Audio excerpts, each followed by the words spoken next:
Je nais dans les hauteurs des forêts embrumées, sous l'ombre des géants des ondes couronnées. Ma robe est une écorce au goût d'or et de fiel, qui guérit les fièvres sous le feu du ciel. Les empires m'ont traqué pour régner sur la terre, mais je brille d'un bleu pur dans la nuit délétère. Je suis la mère reine qui terrasse la mort. Qui suis-je?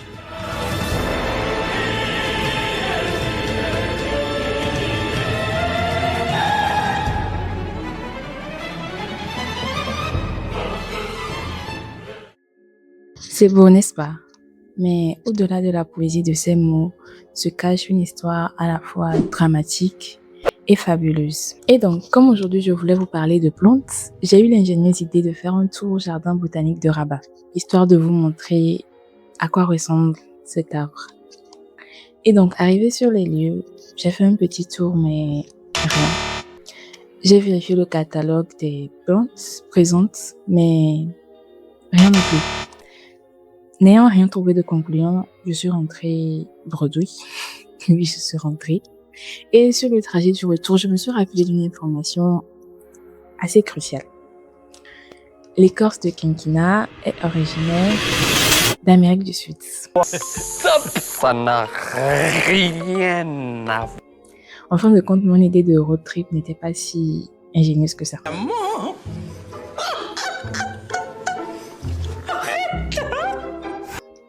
Mais bon, ce n'est pas grave. Laissez-moi donc vous narrer le jour où un seul arbre a sauvé des millions de vies.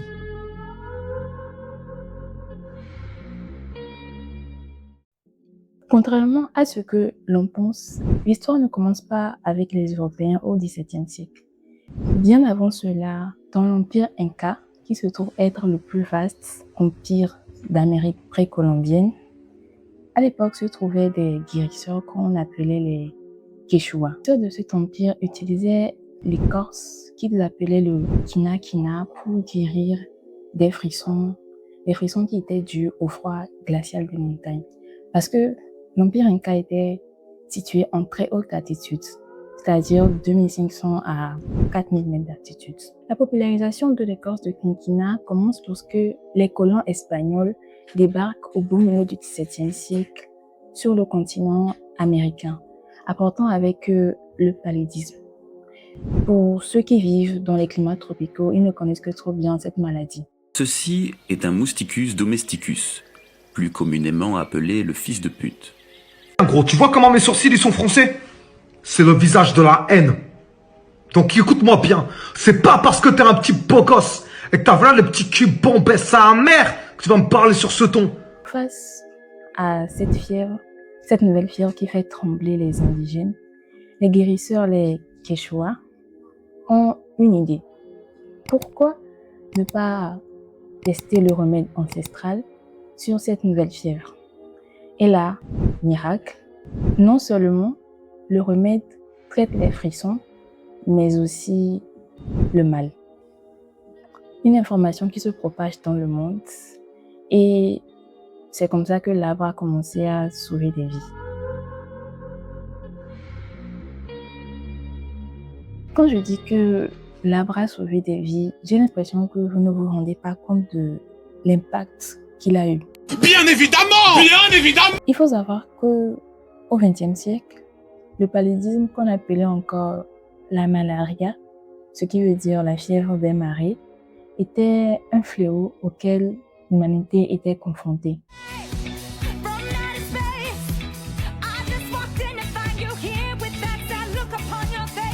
On estime aujourd'hui que le paludisme a éradiqué près de la moitié des êtres vivants qui ont foulé la terre.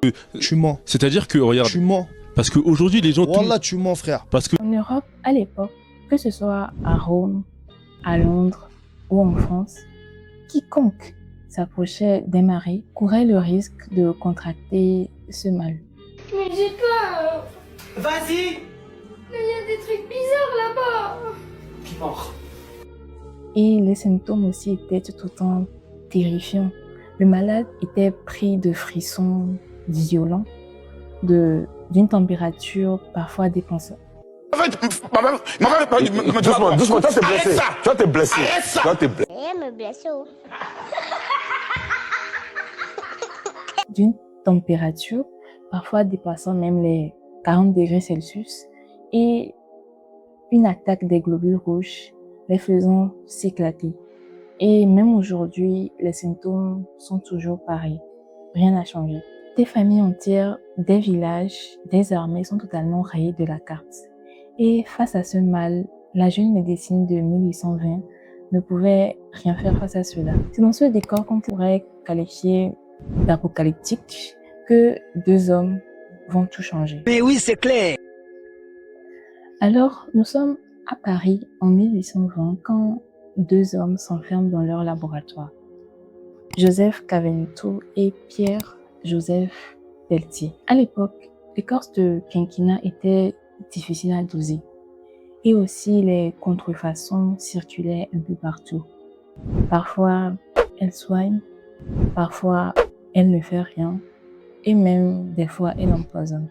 Car oui, même un remède peut être un poison. Les deux hommes avaient pour but de déceler le secret moléculaire de l'écorce de quinquina. Et heureusement, ils ont réussi. Ils arrivent à isoler la quinine, qui est la molécule responsable de l'effet antipaludéen de l'écorce. Et pour la première fois dans l'histoire de la médecine, on a un médicament pur, dosable et très efficace contre le paludisme.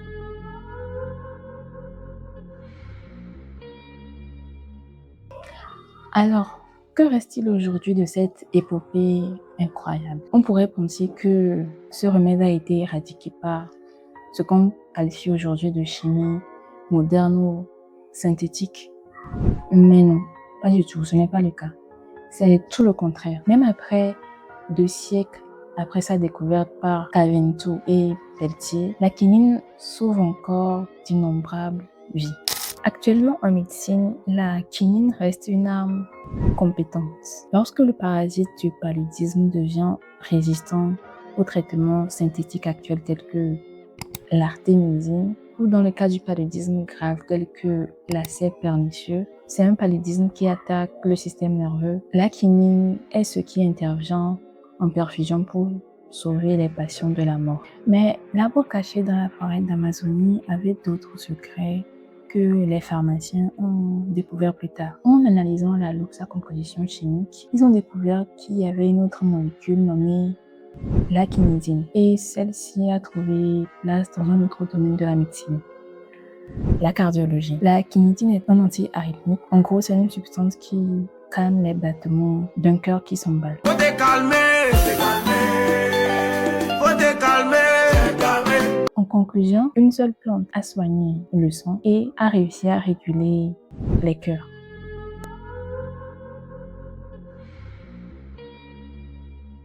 Du cœur de l'Amazonie jusqu'au paillasse de nos laboratoires, les péripéties du quinquina nous rappellent que les grands sauveurs n'ont pas forcément une cape noire ou une cape rouge. Des fois, ils ont juste une tige, des feuilles, des racines et même une écorce. C'est pas commenter ça? En offrant leur découverte au monde, nos pharmaciens Caventou et Pelletier nous ont rappelé un principe fondamental que nous avons tendance à oublier de nos jours. La science n'a de sens que si elle est partagée. Le grand humaniste Albert Schweitzer a dit un jour: le bonheur est la seule chose qui se double quand elle est partagée. On pourrait dire qu'il en va de même pour la connaissance et les remèdes. Incroyable épopée du quinquina, l'arbre qui a sauvé des millions de vies, vous a plu? N'hésitez pas à laisser un pouce bleu, un commentaire, à vous abonner. Bref, vous connaissez la chanson. C'était Cynthia Diaries. On referme le journal pour ce soir. Restez curieux, prenez soin de vous et à très vite.